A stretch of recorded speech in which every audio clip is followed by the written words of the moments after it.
মা তুমি কেন আমার স্বামীর সাথে এত খারাপ ব্যবহার করো? কারণ ও একটা ঘর জামাই, আর একটা ঘর জামাই হয়ে শ্বশুর বাড়িতে সম্মান আশা করা বোকামি। তোর স্বামীকে বলে দে এখানে কাজ ফাঁকি দিয়ে বাড়িতে বাবার কাছে যাওয়ার স্বপ্ন বাদ দিতে। ও চলে গেলে এখানে কাজ কে করবে? কোনো মেহমান আসলে নাস্তা কে আনবে? আর তাছাড়া তৃষা কলেজে গেলে ওকে গাড়ি চালিয়ে দিয়ে আসতে হবে। তরি বলল, বাহ মা, তুমি আমার স্বামীকে দিয়ে কাজ করানোর জন্য কাজের লোককে বিদায় করলে, এখন কি ড্রাইভার শফিউদ্দিন ভাইকেও চাকরি থেকে বরখাস্ত করে দিয়েছো? আফিয়া বেগম বললেন, ঘরে একটা ঘর জামাই থাকতে শুধু শুধু কাজের লোক ড্রাইভার এদেরকে রেখে বেতন দেওয়ার কোনো মানে নেই। ওর পেছনে যা খরচ হচ্ছে সে টাকা তো উঠে আসতে হবে, তাই না? এই যে প্রতিদিন আমাদের দেওয়া দামি দামি পোশাক পরছে, ভালো ভালো খাবার খাচ্ছে, এসব পোষাবে কি করে? আকাশ বলল, মা আপনি চিন্তা করবেন না, ও আসলে বুঝতে পারেনি তাই বলে ফেলেছে। আমি কোথাও যাব না, সব কাজ করে দিব। এদিকে ঘরের ভেতর শিলা ঢুকে ভাইয়া ভাইয়া করে চিৎকার করে ডাকতে লাগলো, আর দারোয়ান আশরাফ বারবার তাকে থামাতে চাচ্ছে। আপনি এভাবে চিৎকার করবেন না, এটা বড় লোকের বাড়ি। আমার ভাইয়া কোথায়? বললাম তো আমি ভাইয়ার সাথে দেখা না করে যাব না। আফিয়া বেগম এসে বলল, কি ব্যাপার, কি হয়েছে? এত চেঁচামেচি কিসের? ম্যাডাম দেখেন এই মেয়েটা ঘরের ভেতর ঢুকে গেল,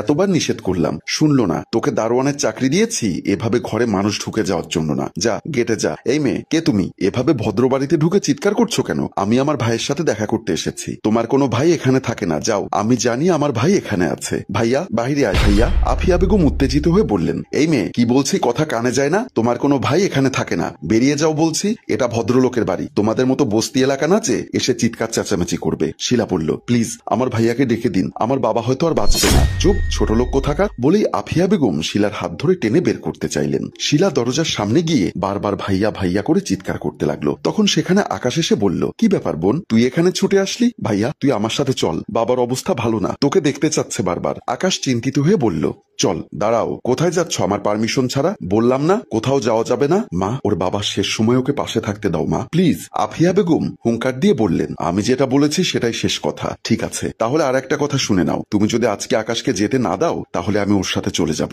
আর সেটা একেবারের জন্য। তোরই? হ্যাঁ মা, আমার স্বামী ঘর যাবাই বলে তুমি তাকে সবসময় অপমান করো, আর আজকে তার বাবার অসুস্থতার কথা শুনেও তাকে বাড়িতে যেতে দিচ্ছ না। তুমি এতটা পাষাণ আমি আগে জানতাম না, আমাকে ক্ষমা করো মা। তুমি যেহেতু ওকে যেতে দিচ্ছ না, আমি তাহলে ওর সাথে যাচ্ছি। আকাশ বলল, তোরি তুমি আরেকবার ভেবে নাও, আর ভাবার কিছু নেই আকাশ, যেখানে আমার স্বামীর কোনো সম্মান নেই সেখানে আমি থাকবো না। আকাশ, তোরি আর শিলা একসাথে বেরিয়ে গেল। আফিয়া বেগম প্রচন্ড রকম রেগে গেলেন। এদিকে আকাশ তার বাবার কাছে এসে দেখলো তিনি মৃত্যুর শয্যায়। বাবা আমি এসে গেছি বাবা, দেখো আমি তোমার আকাশ। আকাশ, বাবা তুই এসেছিস? অনেক দেরি করে ফেললি বাবা, আমার হাতে আর বেশি সময় নেই। না বাবা এভাবে কথা বলবে না, আমি তোমাকে হসপিটালে নিয়ে যাব, তুমি ভালো হয়ে যাবে, দেখবে সব আগের মতো হয়ে যাবে। জানো বাবা আমরা একসাথে থাকবো। আকাশের বাবা তরিকে দেখে বললেন, তুমি কি আমার বৌমা? তরি মাথা নাড়ালো, বা বেশ সুন্দরী, সুখে থেকো মা। আমি তোমাদের সাথে থাকতে পারলাম না, আমার ছেলেকে দেখবে, এই সংসার দেখবে। কথাগুলো বলে তিনি শেষ নিঃশ্বাস ত্যাগ করলেন। আকাশ আর শিলা অঝরে কাঁদতে লাগলো। তরি স্বামীকে সান্ত্বনা দিল। পরদিন আকাশ মনমরা হয়ে দাঁড়িয়ে আছে। তরি এসে বলল, বাসায় তেমন বাজার নেই আকাশ, ডাল আর আলু ভর্তা করেছি, চলো খেয়ে নেবে। আকাশ মেয়েটার দিকে তাকিয়ে দেখলো মেয়েটার চোখ মুখ ঘামে ভেজা, বোঝা যাচ্ছে অনেক পরিশ্রম করে রান্না করেছে। তরি তুমি আমার সাথে এখানে থাকতে পারবে না, তোমার যে অনেক কষ্ট হচ্ছে, তুমি কোনোদিন এরকম পরিবেশে থাকোনি, তুমি তোমার মায়ের কাছে চলে যাও। তরি বলল, আকাশ তুমি আমার স্বামী, তোমার ঠিকানাই আমার ঠিকানা, তুমি যেভাবে রাখবে আমি সেভাবেই থাকবো। আমি তোমাকে ভালোবেসেছি, তোমার সাথে মরতেও রাজি, কিন্তু আমি হয়তো তোমার জীবনটা নষ্ট করে দিলাম, তুমি আরো অনেক ভালো ঘরের বউ হয়ে যেতে পারতে, আর এভাবে তোমার মায়ের সাথে তোমার যোগাযোগ বন্ধ হতো না। তরি বলল, আকাশ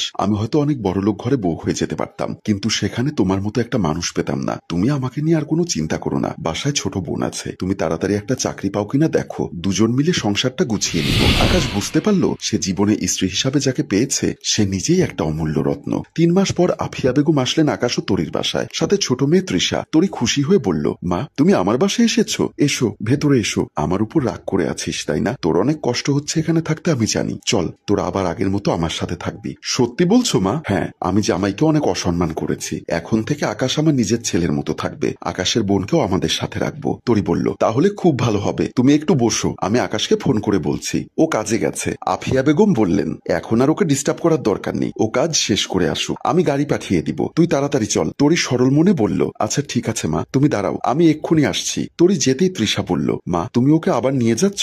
আমি কিছুই বুঝতে পারছি না। আফিয়া বেগম হেসে বললেন, ওই ছেলের সাথে আমি আমার মেয়েকে এখানে জীবন নষ্ট করতে দেব না তৃষা, একবার শুধু বাড়িতে নিয়ে যাই, তারপর দেখ কি হয়। উফ মা তোমার কি বুদ্ধি। নিজের বাড়িতে ফিরে এসে তরি খুব খুশি হলো। আফিয়া বেগম বললেন, ওই ছোট লোকের সাথে থেকে থেকে তোর চোখ মুখের অবস্থা খারাপ হয়ে গেছে। তুই এক কাজ কর, আজকে সারাদিন বাসায় রেস্ট কর, বিকালে গাড়ি নিয়ে একটু পার্লার থেকে ঘুরে আসিস। কালকে ছেলেপক্ষ দেখতে আসবে, ওরা কিন্তু বিরাট বড় লোক। এবার বিয়েটা হয়ে গেলে আমি নিশ্চিন্ত, ছেলে আমেরিকায় থাকে। তরি অবাক হয়ে বলল, মা তুমি কার বিয়ের কথা বলছো? এই দেখো, আর কার বিয়ের কথা বলবো? তোর বিয়ের কথাই বলছি। মা তুমি এসব কি পাগলামো করছো? আমি আকাশের স্ত্রী, তুমি বললে আমরা সবাই একসাথে থাকবো, তাই আমি তোমার সাথে এসেছি। আর তুমি আমাকে বিয়ের কথা বলছো? এসব তুই বুঝবি না আপু, ওই ছোট লোকের সাথে থেকে থেকে তোর মাথাটা একদম গেছে। তরি তৃষার গালে একটা চট দিয়ে বলল, আমার স্বামীকে অপমান করলে ফল ভালো হবে না তৃষা। মা আমি চললাম, তোমার থেকে আমি এটা আশা করিনি। তরি যেতে চাইলে আফিয়া বেগম তার হাত ধরে টেনে তাকে একটা ঘরে বন্ধ করে দিল। তরি ভেতর থেকে বারবার চিৎকার করছে, মা আমাকে বাইরে আসতে দাও প্লিজ, মা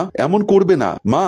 রাতে যখন আকাশ আসলো তরিকে খুঁজতে, তখন আফিয়া বেগম এসে বললেন, এসে গেছো? তোমার জন্যই তো অপেক্ষা করছি। এই নাও, তোমার জন্য রেডি করে রেখেছি, এখানে যা আছে নিয়ে যাও, আরো যদি লাগে তাহলে বলতে পারো। আকাশ উত্তেজিত হয়ে বলল, এসব দেখার জন্য আমি এখানে আসিনি। আমার স্ত্রী কোথায় বলুন? আফিয়া বেগম হাসতে হাসতে বললেন, স্ত্রী? কার স্ত্রী? ওসব ভুলে যাও, আমার মেয়েকে আমি আরো ভালো জায়গায় বিয়ে দিব। তোমার মতো একটা গরিব ছোট লোকের কাছে আমার সুন্দরী মেয়েটা পচে মরবে, সেটা আমি হতে দিব না। আকাশ হেসে বলল, বা প্রথমে মেয়েকে কাছে রাখলেন, আমাকে ঘর জামাই করে, ভেবেছিলেন নানা অপমান করলে আমি একদিন চলে যাব। তারপর যখন দেখলেন আপনার মেয়ে আমার সাথে চলে গেল, তারপর আপনি নিশ্চিত কোনো ছলনা করেই আপনি ওকে নিয়ে এসেছেন। আমি কেন ছলনা করে তরিকে আনতে যাব? নিজেই চলে এসেছে তোমার সাথে আর থাকতে পারছে না বলে। আমি বিশ্বাস করি না, আমি তরির সাথে কথা বলবো। এমন সময় ভেতর থেকে চিৎকার করে উঠল তরি, আকাশ আমি এখানে। মা দরজা খুলে দাও, আমি বেরিয়ে যাব।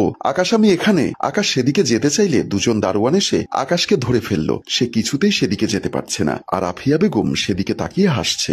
সম্মানিত ভিউয়ার্স, আকাশ আর তরি কি আর কখনো এক হতে পারবে না? আপনাদের কি মনে হয় অবশ্যই কমেন্ট বক্সে জানাবেন। আপনারা চাইলে এই প্রেমের গল্পটির শেষ অংশ আমরা অবশ্যই নির্মাণ করব। গল্পটির রচনায় ও পরিচালনায় অভি, সাথে ক্যামেরাম্যান শিহাব ও আশরাফ। ধন্যবাদ।